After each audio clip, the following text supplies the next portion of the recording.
Hi babies, what's up? Welcome to the Mentally Club in Nafisa. Mes bébés, j'espère que vous allez bien. En tout cas, moi ça va, je vais très bien, alhamdoulilah. Bienvenue dans ce tout nouvel épisode. Je suis ravie de vous retrouver aujourd'hui.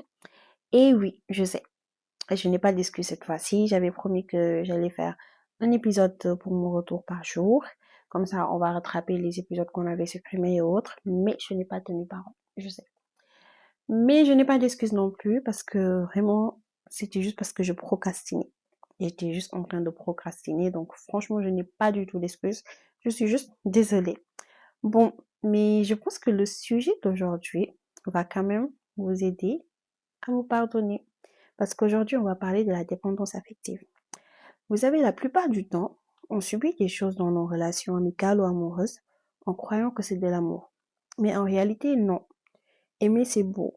Mais quand ton bonheur dépend entièrement de quelqu'un d'autre, est-ce que c'est encore de l'amour? Quand dans une relation, vous en arrivez à penser que sans cette personne, vous n'avez plus de valeur, il est temps de se réveiller. Ce n'est vraiment plus de l'amour ni de l'amitié, mais ça devient de la dépendance affective.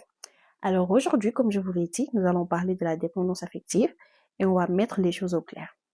On va parler de pourquoi on se met dans ce schéma-là, d'où ça vient, quels sont les signes et surtout comment on peut faire pour s'en libérer. Bon, attendez. Depuis, je suis en train de parler, mais je pense que je n'ai pas mis une définition claire sur la dépendance affective. C'est quoi exactement? Selon moi, c'est quand ton bonheur, ta valeur, ta sécurité émotionnelle dépendent entièrement d'une autre personne. C'est ton besoin incontrôlable d'être validé, aimé, rassuré, au point d'accepter l'inacceptable. Je vais vous donner un petit exemple. Tu es avec quelqu'un qui te manque de respect, que ce soit en amitié ou en amour, et qui ne fait aucun effort. Mais tu restes quand même. Parce que tu as soit peur d'être seul, parce que tu penses que sans lui ou elle, tu n'es rien, tu trouves ça normal. Mais moi, je te dis que ça, ce n'est pas normal et que ce n'est ni de l'amour, ni de l'amitié. C'est même plutôt une drogue, en fait. Tu sais que ça te fait du mal, tu sais que ça ne te va pas, tu sais que ça ne t'aide pas, même si tu penses que ça t'aide, tu sais que c'est juste autant pour moi, tu sais que c'est juste sur le court terme, mais pas sur le long terme, mais quand même tu restes. Et ce n'est pas juste un petit problème, c'est vraiment un piège. Et ce piège, il t'empêche de vivre pleinement. Parce que vous savez, quand tu es dépendant affectif, tu donnes trop et on va en abuser. Quand les gens vont sentir que tu es en manque, ils savent que tu feras tout pour garder leur attention et ils en profiteront. Tu vas accepter des choses que tu ne devrais jamais accepter juste pour ne pas être seul. Et quand les gens sont au courant, sentent que tu es vraiment une personne qui a besoin d'eux, qui dépend d'eux, là c'est fini pour toi. Ils vont t'utiliser, ils vont se jouer de toi, ils vont utiliser cette faiblesse-là contre toi. Donc tu vas trop donner et les gens vont en abuser à volonté. Il y a aussi le fait que quand tu es dépendant affectif, tu perds ton identité. Parce que oui, à force de vouloir être aimé, tu te transformes. Tu deviens une version de toi qui plaît aux autres, mais qui ne te ressemble même plus. Tu vois, quand tu veux être aimé par d'autres personnes, quand tu es dépendant affectif et que tu veux tout le temps être aimé, être validé, être approuvé par d'autres personnes, tu vas être là quand tu vas rencontrer une personne et que tu deviens dépendant de cette personne, tu vas te créer une identité pour plaire à cette personne-là. Et quand tu vas rencontrer une autre, tu feras la même chose. Donc, au final, tu vas te perdre entre ces identités-là, entre ce que tu veux faire voir aux autres pour qu'ils t'aiment et ce que tu es réellement. Donc, en soi, tu vas perdre ton identité. Il y a aussi le fait que tu vas attirer des relations toxiques. Ça, c'est clair. Quand tu es dépendant affectif, il est plus facile pour toi d'attirer des relations toxiques parce que tu vas te mettre dans ce schéma-là de toxicité. Tu vas même créer cet environnement-là. Tu sais, quand tu es dépendant, tu vibres le manque. C'est ce que je disais au début quand je vous disais que quand tu es dépendant affectif, tu en donnes trop et les autres vont en abuser. Tu vas vibrer le manque. Et les personnes toxiques, ils adorent ça. Elles voient une opportunité de contrôle et elles vont s'engouffrer dedans. Elles vont te voir, elles vont sentir ça et c'est fini pour toi. Et à autre chose, tu vas être tout le temps dans la peur. Tu vas être dans la peur qu'on te quitte, peur qu'on t'oublie, la peur qu'on ne t'aime pas. Ta vie va tourner autour des autres et jamais elle ne tournera autour de toi. Je pense que Je vais commencer par vous poser des questions et on va voir si en m'écoutant, vous allez vous reconnaître là-dedans. Faites comme si on était là, assise, parce que moi, je suis vraiment confortablement assise en train de vous parler. Donc faites comme si vous étiez devant moi, qu'on était en train de discuter entre copines et qu'on se posait des questions pour savoir si on était réellement dépendant affectif. Euh, Maintenant, dis-moi, est-ce que tu as peur qu'on t'abandonne? Est-ce que tu as peur d'être oublié? Est-ce que tu donnes toujours trop au détriment de toi-même? Est-ce que tu dis oui alors que tu veux dire non? Est-ce que tu supportes l'insupportable juste pour ne pas perdre quelqu'un? Est-ce que tu sais être seul? Est-ce que quand tu es seul, tu es mal? Est-ce que tu as besoin que quelqu'un soit là, même si c'est une personne toxique, juste pour ne pas être seul? Est-ce que tu attends des autres qu'ils te rassurent, qu'ils te disent que tu as de la valeur? Si quelqu'un ne te valide pas, est-ce que tu te sens utile? Est-ce que tu arrives à te dire que tu as de la valeur sans la validation des autres? Dis-moi aussi, est-ce que tu as déjà toléré des comportements toxiques juste pour ne pas perdre une relation? Est-ce que ça te terrifie d'être seul? Réponds à ces questions-là. Prends ton temps quand même pour répondre à ces questions-là. Et si tu as répondu oui à plusieurs de ces questions, alors je te dis qu'il est vraiment temps d'ouvrir les yeux. Et je suis vraiment là que pour ça. Je ne suis là que pour ça. Alors asseyez-vous encore plus confortablement et continuons notre discussion. Et je t'arrête tout de suite quand même. Il ne faut pas culpabiliser parce que ce n'est absolument pas de ta faute en soi. Et je t'explique pourquoi je dis ça. On parle toujours de la dépendance affective, mais c'est vraiment très rarement qu'on remonte jusqu'à ses origines. Vous êtes-vous déjà demandé pourquoi vous êtes dépendante ou dépendant? S'il y a une chose que j'ai compris, c'est que personne ne naît dépendant ou dépendante affective. On ne vient pas au monde avec une peur d'être seul. Ça, c'est quelque chose qu'on apprend au fil du temps. Et souvent, c'est à cause de ce qu'on a vécu. Elle vient souvent d'un manque profond, au manque d'amour, au manque de validation, au manque de reconnaissance. Et peut-être que toi, soit tu as grandi dans une famille où il fallait mériter l'amour, on t'aimait seulement si tu faisais ce qu'on attendait de toi, parce que oui, ça arrive que tu sois dans un environnement où les gens vont t'aimer par rapport à ce que tu vas faire, par rapport à leurs attentes que tu vas satisfaire. Par exemple, s'ils veulent que tu fasses quelque chose et que tu le fais bien, là, ils t'aiment.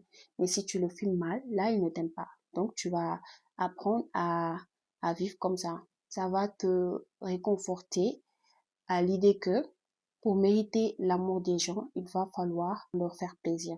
Il va falloir faire ce qu'ils veulent. Donc, tu vas finir par avoir cette croyance-là. Euh, Peut-être aussi que tu n'as jamais appris que tes émotions comptaient. Parce que oui, peut-être tu n'as jamais appris que tes émotions comptaient.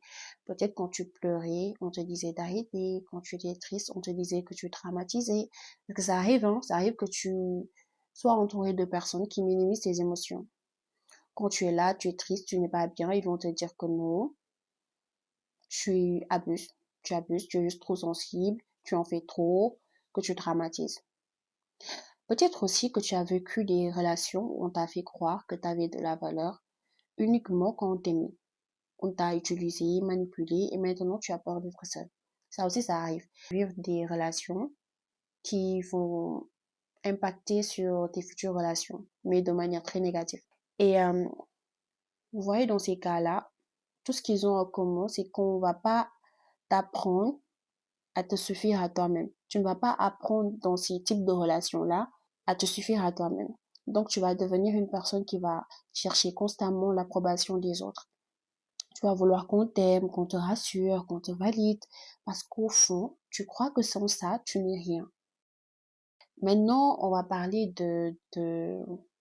des types d'attachement. Je pense que ça aussi, c'est important. On a l'attachement anxieux. C'est quand tu as peur de l'abandon, quand tu as constamment besoin d'être rassuré. On a l'attachement évitant. C'est quand tu repousses l'amour, mais au fond, tu crèves d'en demander. Il y a aussi l'attachement désorganisé. C'est un mélange des deux. Tu es perdu dans tes émotions. Tu as tantôt peur qu'on t'abandonne, tu as besoin d'être rassuré, et tantôt tu repousses l'autre, mais au fond, crèves d'amour, en fait, tu crèves d'être aimé. À présent, j'aimerais qu'on parle des blessures de l'âme. Les blessures de l'âme qui vont te manipuler. Dernièrement, j'en parlais sur Instagram des blessures de l'âme de Lise Bourbeau parce que c'est elle qui en a parlé dans son livre, Les 5 blessures de l'âme qui t'empêchent d'être toi-même. Et selon moi, pour la dépendance affective, il y a 3 blessures qui rentrent en jeu. Il y a la blessure du rejet. Je vais les énumérer comme ça, après on va en parler plus en profondeur, ok? Il y a la blessure du rejet. Tu vas croire que tu n'as pas de valeur alors que tu cherches désespérément qu'on t'accepte. C'est pour ça que je vous dis, quand tu es dépendant affectif et que tu te rabaisses, tu t'humilies, tu laisses les gens te faire des choses vraiment inacceptables juste pour qu'on t'accepte, juste pour qu'on t'aime. En fait, le problème, ce n'est pas les gens en soi, mais c'est toi, en fait. Parce que toi-même, dans ta tête, tu crois que tu ne mérites pas d'être aimé, que tu n'as pas de valeur. C'est pour ça que tu te laisses autant faire. Donc, voilà, avec la blessure du rejet, comme je l'ai dit, tu vas croire que tu n'as pas de valeur, alors tu vas chercher désespérément qu'on t'accepte. Il y a aussi la blessure de l'abandon. Dans la blessure d'abandon, tu vas paniquer dès qu'on s'éloigne, car être seul sera égal à danger. Le fait d'être seul pour toi, c'est un danger. Tu auras tout le temps besoin qu'on soit près de toi. On a aussi la blessure de trahison. Tu vas vouloir tout contrôler car tu as peur qu'on te trompe, qu'on te trahisse. Maintenant que j'ai énuméré les blessures de l'âme qui, selon moi, rentrent en jeu dans la dépendance affective, euh, je vais en parler plus en profondeur. Parce que vous savez, pour la blessure d'abandon, qui est pour moi la racine de tout, ça vient quand on est petite. Ça commence quand on est petit ou petite. Parce que là, tu vas ressentir un manque affectif. Il y aura un parent peut-être qui sera absent émotionnellement. Et ça va développer une peur de panique et de la solitude. Et maintenant, tu vas chercher chez les autres ce que tu n'as pas eu avant, en fait. Donc, la blessure d'abandon, ça va te faire porter un masque de dépendant. Dans ta tête, tu vas te dire, s'il part, je ne vaux plus rien. Enfant, tu as peut-être manqué, comme je l'ai dit plus tôt, d'une présence rassurante. Ton parent absent, émotionnellement indisponible. Donc, bah, vas-y, tu vas avoir peur de te retrouver seul et tu ressens un besoin constant d'être validé par les autres. Et la conséquence de ça, ce sera que tu vas accepter tout et n'importe quoi pour ne pas être abandonné. Tu vas t'effacer. Tu vas tolérer des relations toxiques et tu vas ressentir un manque insupportable dès que l'autre prend ses distances. On a aussi la blessure du rejet qui va être accompagnée de l'obsession d'être validé aussi. Peut-être que tu as grandi en pensant que tu étais de trop, que tu devais mériter l'amour. Parce que si tu as vécu du rejet étant enfant avec des parents absents, tu as vécu des moqueries, tu as eu la sensation d'être mis de côté, tu vas développer en fait une peur d'abandon. Et aujourd'hui, tu vas être prête à tout accepter juste pour qu'on t'aime. Tu vas faire passer les autres avant toi parce que tu as peur qu'on t'abandonne si tu imposes tes limites. Et la personne qui porte cette blessure de rejet, elle va porter autant pour moi cette personne un masque de fuyant. Et la conséquence, quand tu as cette blessure de rejet-là, c'est que dans tes relations, tu vas être en mode autosabotage. Dès que l'autre s'éloigne un peu, tu vas paniquer et soit tu vas t'accrocher à l'extrême, soit tu vas t'éloigner en premier, en fait. Soit tu vas t'accrocher à lui en mode je veux pas te perdre, reste avec moi, ne me quitte pas. Soit tu seras là, tu vas t'éloigner de la personne. Tu vas ghoster la personne ou tu vas juste ne plus vouloir faire aucun effort dans la relation. Après, on a la blessure de la trahison. Tu auras peur que l'autre parte. Tu vas devenir jaloux, ou jalouse, possessif ou possessive, ultra attaché. Et tu vas te dire dans ta tête, si je ne contrôle pas tout, je vais souffrir. Donc, mieux vaut que je contrôle tout. Et soit tu as été déçu, trahi, manipulé dans ton passé, et du coup, tu veux tout gérer, tout surveiller pour ne pas revivre ces blessures-là.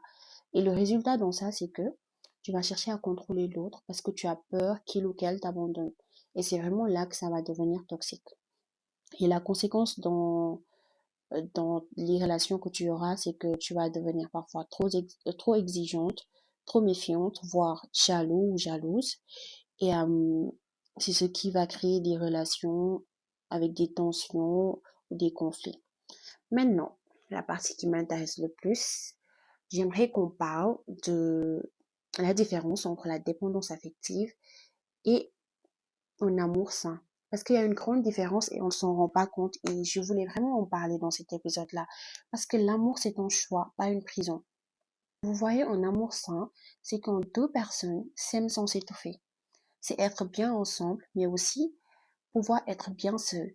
C'est savoir poser des limites et les accepter. En fait, c'est pouvoir dire à une personne, je t'aime, mais je sais que sans toi aussi, je peux continuer à m'aimer, je peux continuer à vivre, je peux continuer à être heureux. Mon bonheur ne dépend pas de toi.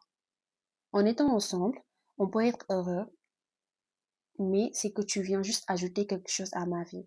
En fait, tu me retrouves heureuse, bien avec moi-même, et tu me rapportes plus de bien-être. Mais ce n'est pas toi qui apporte le bonheur dans ma vie. Comme quoi, quand tu vas partir, je ne serai plus heureuse. Non, ça ne se passe pas comme ça. C'est ça un amour sain. Vous allez être heureux ensemble, mais chacun peut être heureux de son côté. Vous pouvez être heureux aussi ensemble, vous aimer, et aussi pouvoir faire des trucs solo, chacun de son côté, et ça n'enlèvera en rien l'amour que chacun porte à l'autre. Vous pouvez aussi vous aimer en pouvant poser des limites et aussi que l'autre les respecte sans problème. Et la dépendance affective, par contre, c'est vraiment un besoin vital, une peur panique de perdre l'autre. Donc, vous savez déjà que c'est différent de deux personnes qui s'aiment sans pour autant s'étouffer. Parce que dès le moment où tu as ce besoin-là vital et une peur que tu paniques, en fait, à l'idée de perdre l'autre, c'est qu'il y a vraiment un petit problème là. Parce que, ouais, quand tu aimes une personne, tu ne veux pas la perdre et tout, mais aller à ce que ça te donne une boule au ventre, que tu deviennes anxieuse et autres, à l'idée de perdre la personne, genre tu as envie de mourir, ça c'est que il y a quelque chose qui ne va pas. Euh, la dépendance affective, c'est aussi accepter n'importe quoi juste pour ne pas être seul. Donc en fait, tu ne poses pas tes limites et tu ne les fais pas respecter. Déjà, quand tu ne poses pas tes limites, il n'y a même pas besoin de dire tu ne les fais pas respecter parce que tu n'as même pas de limites à poser, tu ne poses aucune limite. Et la dépendance affective aussi, c'est trop donner, trop attendre et trop souffrir. Je vais vous donner des exemples pour que ça soit beaucoup plus clair. Vous voyez, la dépendance affective, c'est par exemple dire à une personne, si tu pars, moi je meurs. Si tu me quittes, moi je ne vis plus. Si tu me quittes, je pars me suicider. En fait, c'est avoir ce genre de comportement-là toxique. C'est avoir ce genre de réaction-là euh, vraiment très toxique en fait. C'est dur à avaler, c'est dur à entendre, mais c'est le cas. Et l'amour sain, par exemple, c'est dire à la personne, si tu pars, ça me fera mal, mais je vais survivre. Parce que mon bonheur ne dépend pas de toi. Vous voyez la différence, vous voyez un peu la différence. On est d'accord que quand on aime quelqu'un, bah, ça va nous faire mal si ça se termine en fait. Mais quand c'est la dépendance affective, tu vas avoir plus envie de mourir que de continuer à vivre. Alors que si c'était en amour sain, tu vois, je te dire, ok, ça va me faire mal quelque temps, mais je vais survivre. Parce que mon bonheur ne dépend pas de la personne. Je saurai me rendre heureuse par moi-même et je vais parvenir à trouver une autre personne. Il y a aussi une différence entre la dépendance affective et avoir des attentes et des besoins dans une relation. Ça aussi, j'avais besoin de clarifier ça parce que, vous savez, avoir des attentes, vouloir être rassuré ou recevoir de l'amour, ce n'est pas toxique. Non. Tout le monde a des besoins affectifs. Tout le monde a besoin d'être écouté, respecté, soutenu, aimé. Et c'est normal d'attendre ces choses-là de sa relation ou d'une relation. La différence quand même, c'est qu'une personne équilibrée exprime ses besoins avec confiance. Elle sait qu'elle mérite amour et respect, mais elle ne force pas l'autre à les combler à tout prix. Alors qu'une personne en dépendance affective, elle fait de l'autre la source de son bien-être. Si l'autre ne répond pas à ses attentes, elle panique, se sent vide, rejetée ou prête à tout pour récupérer son attention. Vous voyez la différence. Donc, avoir besoin d'amour, ce n'est pas être dépendant. Mais croire que sans l'autre, je n'existe plus, là, ça devient très dangereux et très facilement tu vas entrer dans la dépendance affective. Je vais vous donner des exemples de ça. Cette fois-ci, j'ai tenu à donner plein d'exemples pour que chacun d'entre nous, en écoutant cela, puisse se reconnaître ou se dire, ah, ça me parle. Vous voyez un peu. Donc, comme attente saine, je vais vous donner des exemples. Ce sera comme se dire, j'ai besoin de communication dans ma relation. Je veux être rassurée quand je traverse une période difficile. J'attends de l'autre qu'il respecte mes valeurs. Et des attentes d'une dépendante ou d'un dépendant affectif, c'est par exemple se dire, si l'autre ne me parle pas H24, c'est qu'il ne m'aime pas. J'accepte n'importe quoi tant qu'on reste ensemble. Sans cette personne, je ne suis rien. Vous voyez qu'il y a aussi une différence. Voilà. Alors, dites-vous que aimer quelqu'un, c'est ton choix. Ce n'est pas une dépendance. Ce n'est vraiment pas une dépendance, c'est vraiment un choix. Maintenant, je vais parler d'une chose, je sais pas parce que pour moi c'est une vérité que personne ne veut entendre.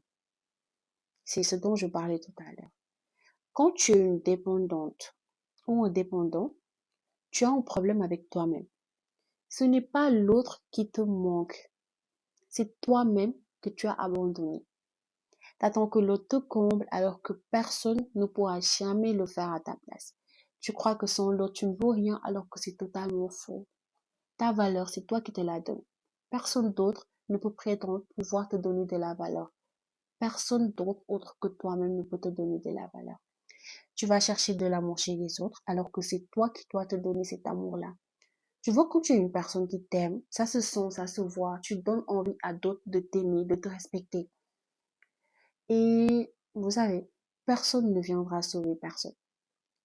Et tant que tu ne vas pas changer toutes ces choses-là, tu vivras dans une boucle de relations toxiques qui vont te détruire un peu plus à chaque fois. Donc, pour éviter qu'on en arrive là, parce que moi qui vous parle, j'ai été une dépendante affective. Donc, je sais de quoi je parle.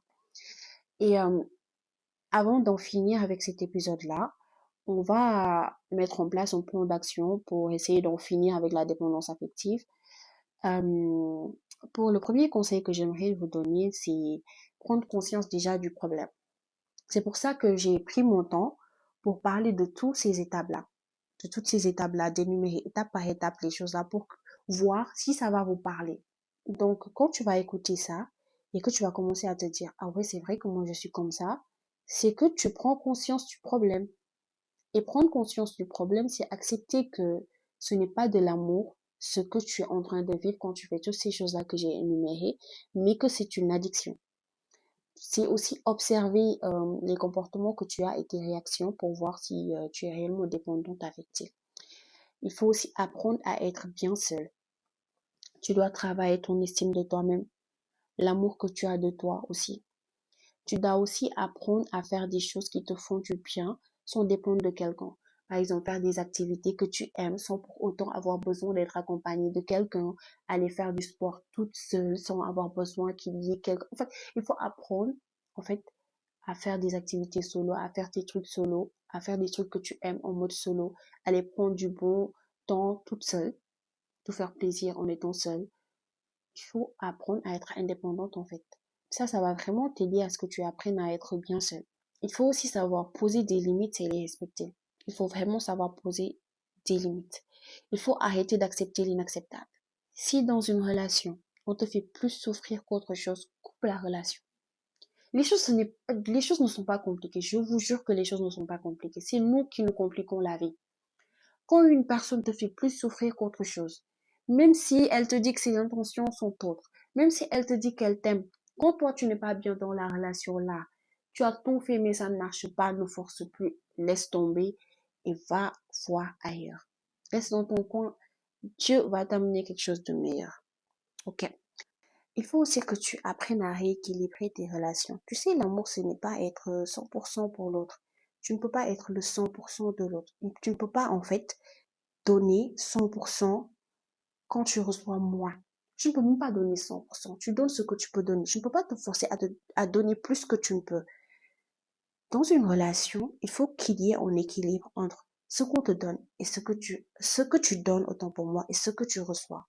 Il faut vraiment savoir créer, reconnaître cet équilibre-là, mettre en place cet équilibre-là entre donner et recevoir.